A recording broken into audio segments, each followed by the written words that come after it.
It was one of those calm, sunny afternoons when the wind feels gentle and the world moves at its own easy pace. In the middle of that day, an old man named Mr. Harold Benson slowly pulled into the parking lot of a big, modern car dealership. He wasn't in a hurry. His old sedan, slightly rusty on the edges but still running fine, came to a soft stop in front of the shining glass building. Inside the showroom, bright lights reflected off the hoods of brand-new cars. The air smelled like new leather and floor polish.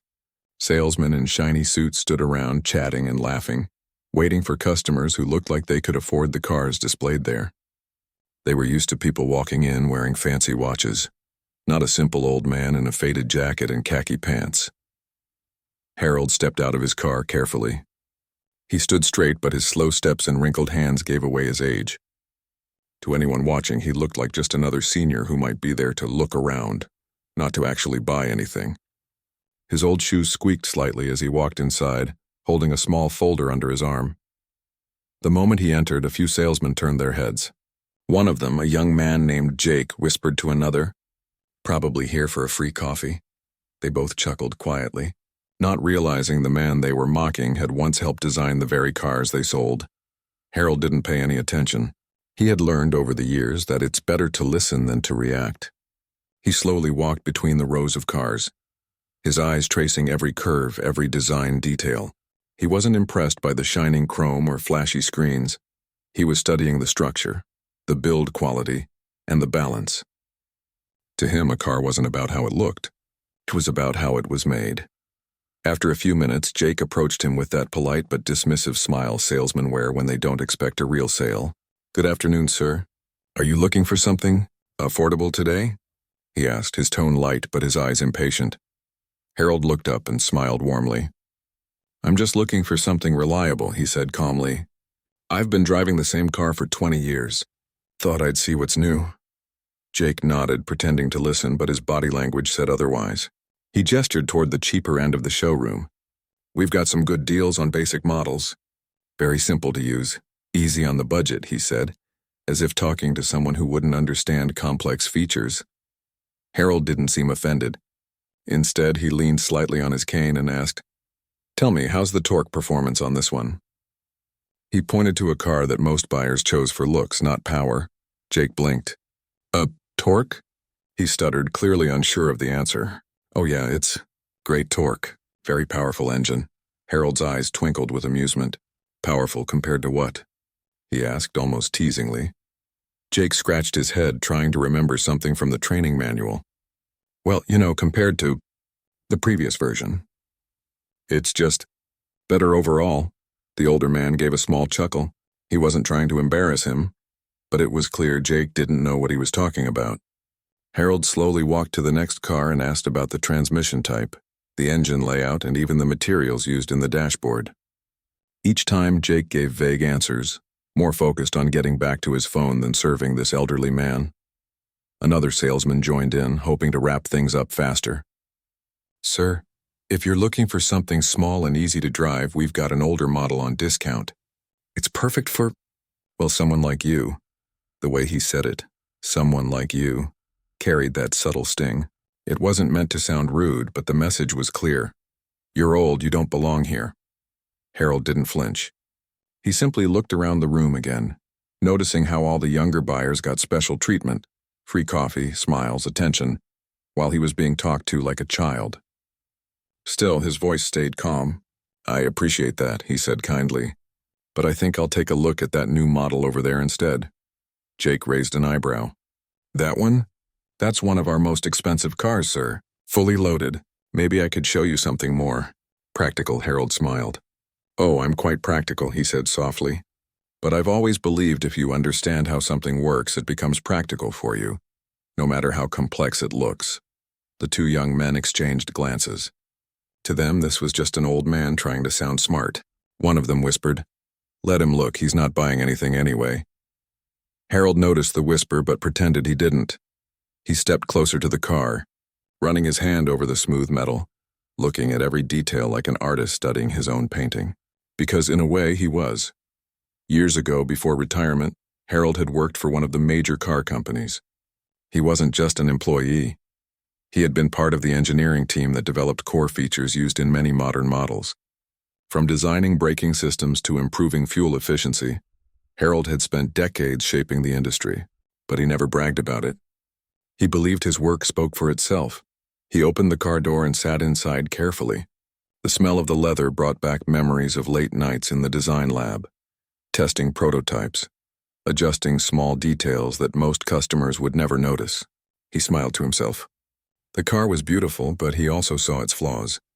He spotted a slight misalignment in the dashboard design, a sound insulation issue near the door, and an outdated infotainment interface that could use improvement. Things most customers wouldn't catch. Jake leaned through the window. "So, sir, what do you think?" "It's our top model. Luxury inside and out. Comes with all the new features you could dream of." Harold nodded slowly. "Yes, it's a fine car," he said. "But I noticed the door seals aren't fully flush. You'll get noise leaks at high speed." Jake frowned. "Noise leaks? Sir, this car passed all inspections." Harold chuckled. "I know. I helped design the inspection system back in the day." For a moment, Jake just stared at him. He didn't understand what the old man meant, but there was something in his tone, calm, confident, certain, that made him uneasy. Harold stepped out, dusted off his pants, and smiled again. "Don't worry, you're doing fine," he said kindly. "It's just some things you learn after a lifetime around engines." Jake forced a laugh. "Of course, sir. So would you like to talk pricing? Maybe I can find something cheaper in your range." Harold nodded politely. "Sure, let's talk numbers." Inside the small office, Harold sat quietly as Jake printed a quote. He slid the paper across the desk with a practiced smile. "Here's a great deal. Discounted just for today." Harold put on his glasses and began reading line by line. Jake leaned back in his chair, confident that this sale, or at least this conversation, would end quickly. But then Harold picked up a pen and started circling things. "This warranty charge," he said, tapping the paper. "It's duplicated here and here. Why is it listed twice?" Jake froze. That's just how the system prints it." Harold looked up. "Then why does this section include a service preparation fee?" "That's already covered in the base price, isn't it?" The salesman stammered. "Sir, that's just standard procedure." Harold smiled slightly. "I worked in automotive pricing for 30 years. Nothing in this industry is standard. Every line here means something." He wasn't being rude or loud, just calm, firm, and incredibly precise. For the first time, Jake didn't know what to say. The quiet confidence in the old man's voice made it clear that he wasn't the kind of customer to be fooled by fancy talk. Outside the office window, a few other employees began to notice. The man they thought was just a confused senior was now sitting in front of one of their sharpest salesmen, and he was the one in control. Jake tried to recover, flipping through papers nervously. "Tell you what," Harold said after a moment. "Let's review this together. Maybe we'll both learn something new." Jake managed a weak smile. He couldn't help but respect the old man's patience. There was no anger in his tone, no arrogance, just knowledge, quietly carried and gracefully shared. Harold leaned back and said softly, "You know, son, age doesn't make you slow. It makes you thorough." The words hung in the air like gentle truth. Jake looked down, realizing that maybe this wasn't just another customer. Maybe this was someone who could teach him something, if he listened, and that was how it began. The day an elderly man walked into a car dealership and, with nothing but calm wisdom and quiet confidence, started to outsmart an entire team who had underestimated him from the start. The next day, the dealership was buzzing again. New customers came and went, salesmen rushed from desk to desk, and the sound of car doors closing echoed across the showroom. Everyone seemed busy, yet there was an unspoken feeling in the air, a mix of arrogance and routine. Most of the staff were young, sharp-looking, and full of energy, but they also shared one weakness. They judged people too quickly. Jake nodded, unsure what to expect. Harold's calm demeanor was disarming, yet his reputation from the last visit had already reached every corner of the showroom. Other salesmen glanced over, curious and a little tense. They knew something different was about to happen. Harold walked past the rows of shiny cars, stopping occasionally to inspect details.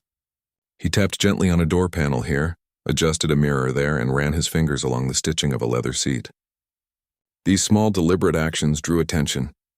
Some employees wondered why he even cared. After all, he wasn't buying anything yet.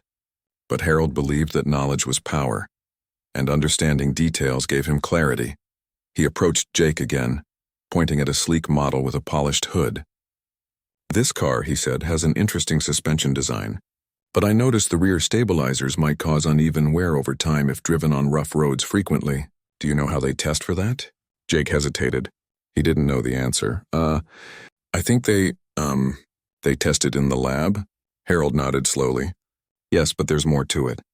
The angles of the stabilizers, the material strength, and even the weight distribution affect wear patterns. A real engineer would know." Jake swallowed nervously, realizing once again that Harold's understanding ran deeper than anything he had ever encountered in his short career. Seeing the car's interior, Harold asked about the dashboard materials. "I noticed the coating might peel under direct sunlight over time. Do you know which compound they used?" Jake shook his head. I'm not sure, sir." Harold smiled, not mockingly but gently. "That's all right. Most people won't notice until it's too late. That's why I check everything myself." Then, something remarkable happened. Harold pulled out a small notebook from his jacket pocket. It wasn't fancy, just an old worn notebook with pages filled with tiny notes. He started jotting down observations about the cars, their design flaws, and even small inconsistencies in the way features were marketed.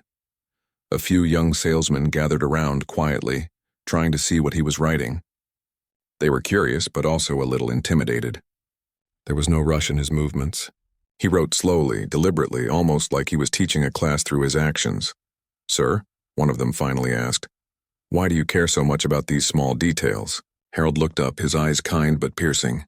"Because someone has to. Most people buy with their eyes, not with their minds. But if you understand the details, you make better decisions. And you also protect yourself from being taken advantage of." Jake watched silently. Yesterday he had felt embarrassed. Today he felt enlightened. There was something about Harold, not just his knowledge but his approach to life, that made the younger generation rethink how they viewed the world. Harold moved to another car and opened the hood. He inspected the engine with careful precision, checking connections, fluid levels, and alignment. He didn't rush. Every movement was deliberate. Some salesmen tried to peek over his shoulder, curious, but they couldn't keep up with his pace. Harold knew exactly what he was looking for. "This engine," he said quietly, almost to himself, "has been tuned for smooth acceleration. But if the driver carries heavy loads frequently, the transmission could experience premature wear. Most buyers won't know until it's too late." Jake listened intently. He had never thought about cars this way. For him, a vehicle had always been a set of features and a price tag. But Harold made him see it differently, as a combination of engineering, foresight, and human usage patterns. After finishing the inspection, Harold returned to the showroom floor and asked about the sales practices. "How do you explain financing options to customers? Do you provide full transparency about interest rates and hidden charges?" Jake hesitated. We try to explain, sir." Harold shook his head gently. "Trying isn't enough. People need to understand exactly what they're agreeing to. It's not about selling. It's about fairness. If you sell without honesty, you build short-term profits but long-term distrust." His words were soft but carried weight. The manager, Mr. Cole, had been standing nearby, observing the interaction silently. He finally stepped forward. "Harold, you have a very sharp eye. But we follow strict guidelines here. We don't mislead anyone intentionally." Harold smiled. "I know that. But intent doesn't always equal impact. People can be misled even with the best intentions. My goal isn't to accuse anyone. It's to highlight how small oversights can affect real people's lives." The room went quiet. Even the younger salesmen, who were busy pretending to check their phones, paused to listen. They realized Harold wasn't just a critic. He was someone teaching them lessons about integrity and responsibility. Harold then shared a story from his past. "When I was younger, I worked on a project where we were asked to cut corners to save costs. At first I followed orders, but then I realized those shortcuts would affect thousands of people who bought the cars. I refused to continue until the design met the proper standards. It was hard. I lost opportunities. But I slept better at night knowing I had done the right thing." The story struck a chord. The salesman listened, captivated by the calm authority in his voice. This wasn't just about cars.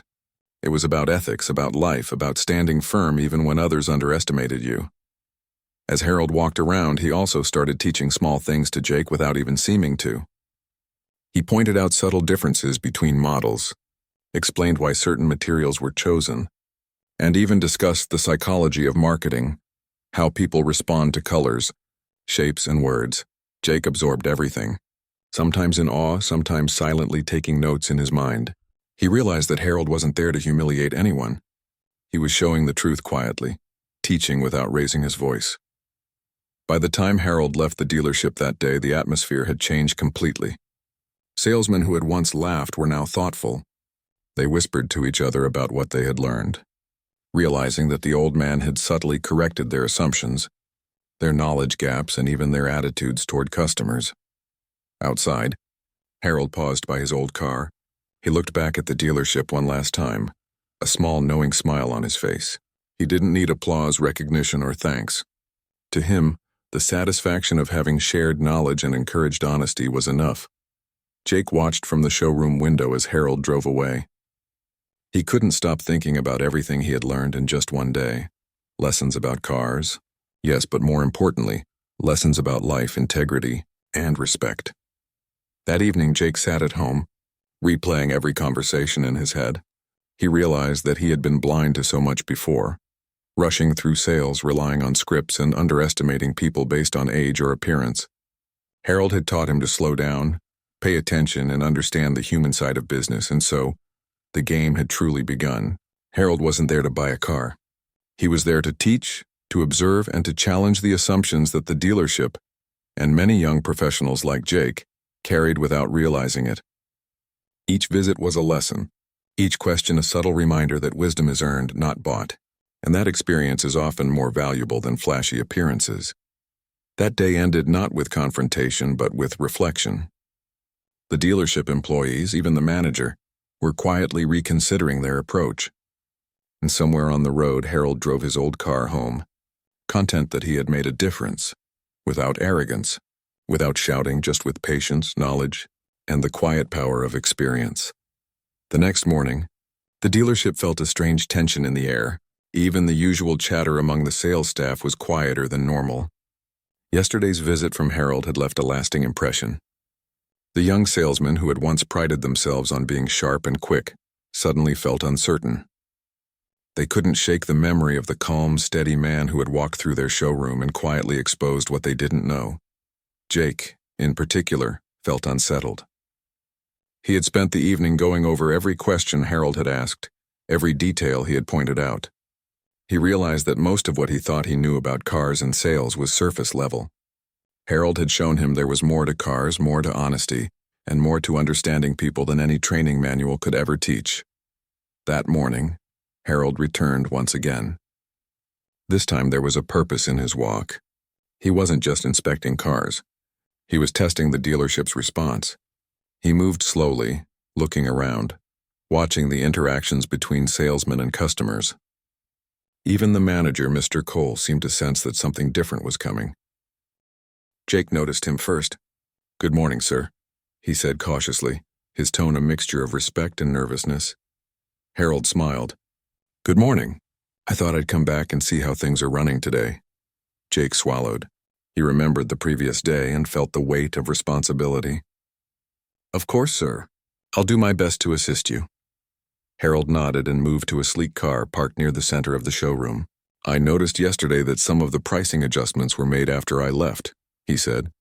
"I want to see how these changes are reflected in the customer experience." Jake followed, trying to keep up. Harold opened the driver's side door, inspected the dashboard, and touched the seat lightly as if feeling for hidden imperfections. "The material here feels better than I expected," he said, "but the stitching shows signs of tension points. Over time, this might wear faster than advertised." Jake paused. I hadn't noticed that, sir." Harold smiled kindly. "Most people don't, that's why it's important to pay attention." Then he asked a question that made Jake's heart skip.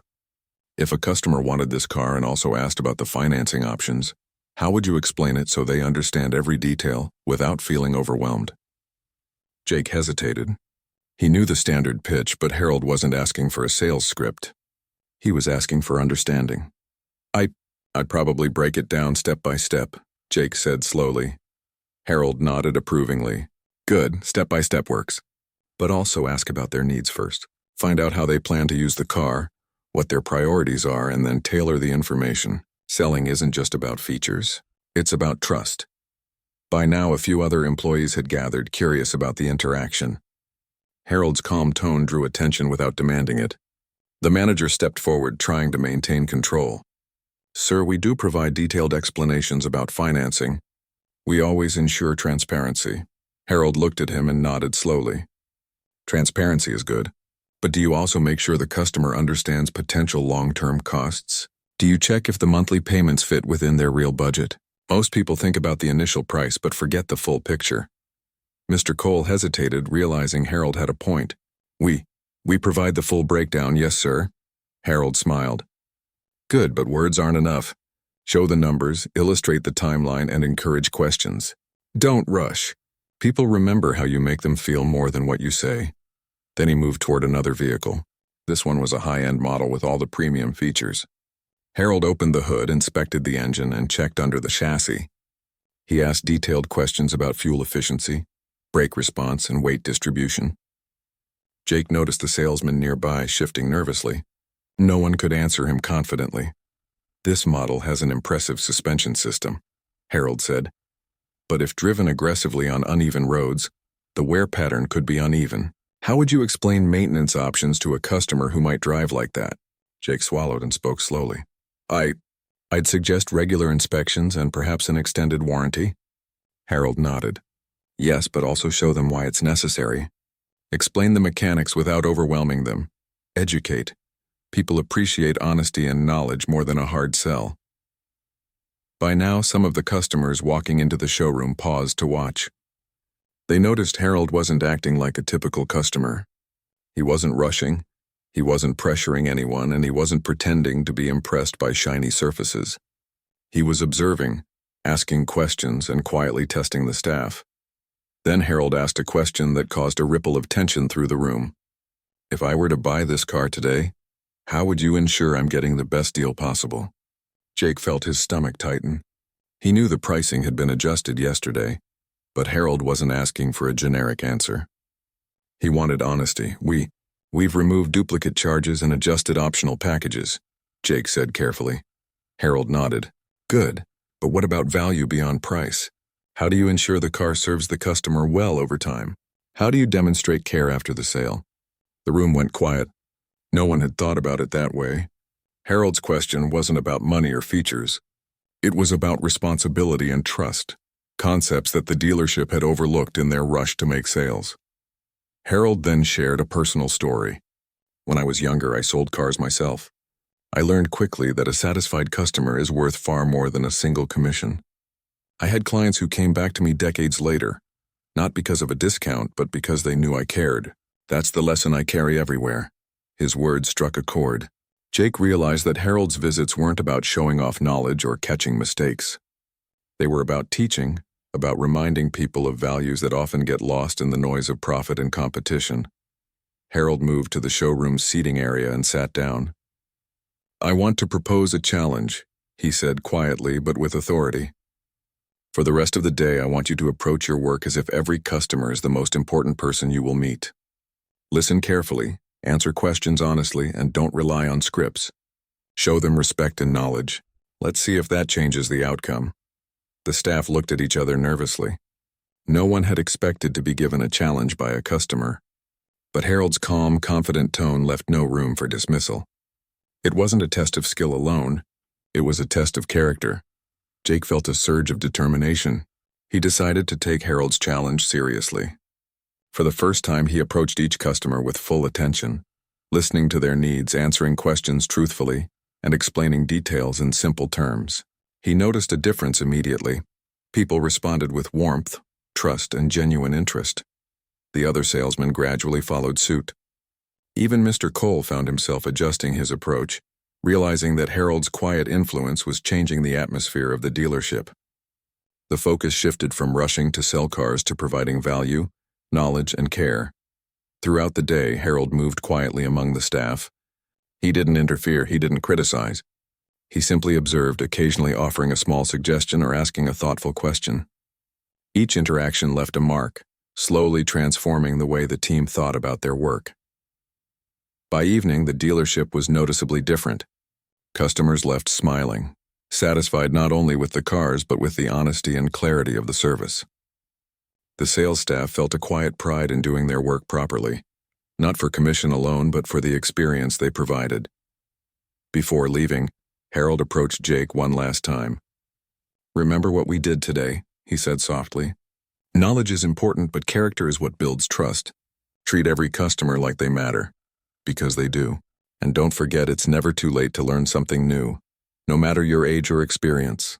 Jake nodded, feeling a deep respect for the man who had changed not only his approach to sales, but also his view of life.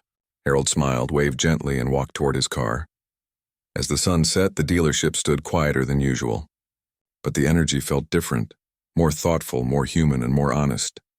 Harold had left, but his lesson remained, that real influence comes not from authority or age, but from wisdom, patience, and the courage to teach with care. And for the first time in a long while, Jake realized that the day's challenge wasn't about selling cars. It was about building integrity, respect, and understanding, lessons that would last far longer than any commission or sale. Harold drove off into the evening, leaving behind a dealership transformed not by force or confrontation, but by quiet, persistent wisdom. And in the hearts of the young staff, a small but powerful realization took root. Age is just a number, but experience is priceless.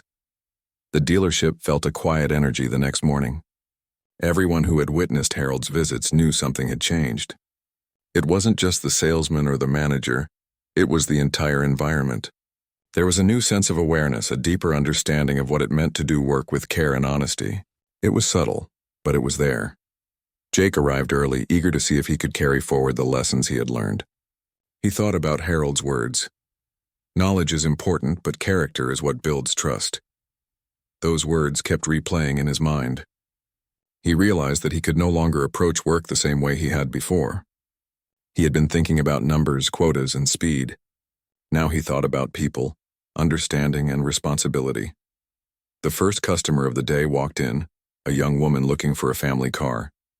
Jake smiled and greeted her warmly, asking what she needed rather than launching into the standard sales pitch. She explained her situation, talking about her commute, her children, and her budget. Jake listened carefully, taking mental notes. He remembered Harold's advice. Ask questions, listen, and tailor the experience to the person, not just the sale.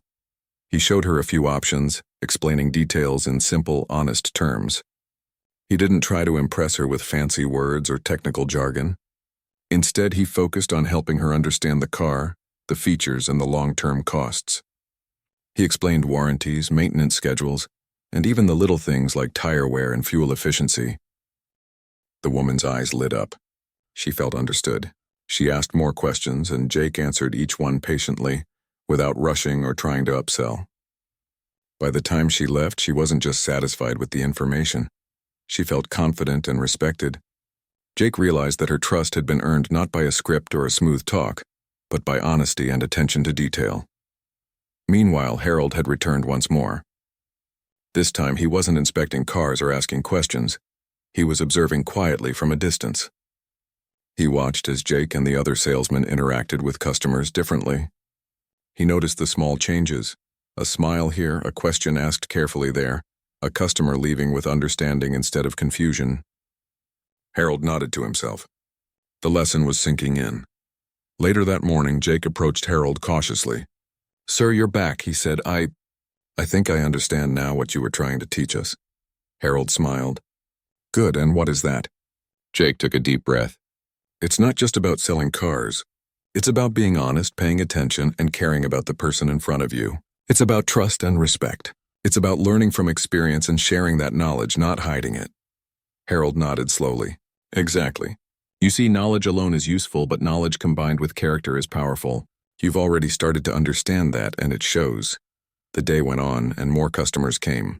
Every interaction showed a subtle shift. The staff began to ask themselves questions they had never considered. Are we explaining this clearly? Are we rushing the customer? Are we being honest about what they're getting? These questions weren't easy, but they were necessary. By mid-afternoon, the manager, Mr. Cole, called the team together for a short meeting. "I want to acknowledge what's happening here," he said. "I've noticed the difference in how we're interacting with customers today. There's a new sense of care and honesty in our work, and it's making a real impact. I think we owe it to ourselves and to our customers to keep this going." There was a pause, and then the team nodded. Even the younger salesmen, who had laughed at Harold initially, were beginning to understand. Respect had replaced ridicule. Curiosity had replaced arrogance. And most importantly, humility had replaced overconfidence. Later in the evening, Harold returned to the dealership for what seemed like the final time. He walked through the showroom slowly, inspecting the cars one last time, but this time with a quiet satisfaction. He didn't need to test the staff or correct mistakes. The change was already visible. He approached Jake, who was finishing paperwork for a customer. "You've done well today," Harold said softly. "Not because you sold cars, but because you changed the way you approach your work. That's something no one can take away from you." Jake smiled, feeling a sense of pride he hadn't known before. "Thank you, sir. I've learned more from you in the past few days than I ever did in years of training." Harold nodded. "And remember, learning doesn't stop here. Life will continue to test you. People will underestimate you. Situations will challenge you and mistakes will happen. But if you approach everything with honesty, patience, and attention, you'll always come out stronger." As Harold turned to leave, he paused at the door. "One last thing," he said. "Age is just a number. Experience, knowledge, and wisdom are what truly matter. Don't ever let anyone convince you otherwise, and don't ever stop learning." With that, Harold walked out into the evening light, his silhouette fading into the horizon. The dealership felt different now, quieter, calmer, but alive with a sense of purpose. Customers left with understanding, staff left with pride, and the lessons Harold imparted lingered in the air. That night, Jake reflected on everything that had happened. He thought about the laughter he had felt, the tension, the lessons, and the challenge. Harold had come into their lives quietly, without fanfare, and left a permanent mark, not through confrontation or authority, but through patience, observation, and simple human wisdom. Jake realized that Harold's influence went beyond cars or sales. It was about life itself, noticing details others overlook, asking the right questions, valuing honesty over shortcuts, and respecting the people around you. These were lessons that would stay with him forever. In the following weeks, the dealership continued to change. New employees were trained not just in sales techniques, but in careful observation, honest communication, and customer respect. The culture shifted subtly but meaningfully. Staff who once rushed through their work now slowed down, listened more, and made thoughtful recommendations. Customers noticed the difference and responded positively. Even Jake's confidence changed. He no longer focused solely on numbers or quotas. He focused on understanding people, answering questions clearly, and guiding decisions honestly. He found that when he did this, the results naturally followed. Sales improved, but more importantly, trust and respect grew between the staff and their customers. Months later, Jake still remembered Harold's visits vividly. He sometimes thought about the elderly man who had walked into their lives quietly and changed everything. Harold had proven a powerful truth, that wisdom doesn't shout, that patience teaches more than criticism, and that character always leaves a lasting mark. And while Harold's visits had ended, his lessons lived on, in the way Jake treated customers, in the way the staff approached their work, and in the quiet confidence that comes from knowing you've done the right thing. Life, Jake realized, wasn't about rushing, competing, or proving oneself to others. It was about care, knowledge, and integrity. And every time he faced a new challenge, he remembered Harold's calm voice and thoughtful questions. He remembered that age is just a number, but experience, patience, and wisdom are timeless. In the end, the dealership became more than just a place to sell cars. It became a place where people were treated with respect, where lessons were shared, and where trust was valued above profit. And somewhere far away, Harold smiled quietly to himself, knowing that a simple act of observation and guidance had created a ripple that would last far longer than any single day. Jake often told himself that the real lesson wasn't the cars, the sales, or even the profits. It was the human connection, the understanding, and the simple act of being honest and observant. And he knew without a doubt that those lessons were the ones that mattered most, in business, in life, and in every small decision he would face in the years to come.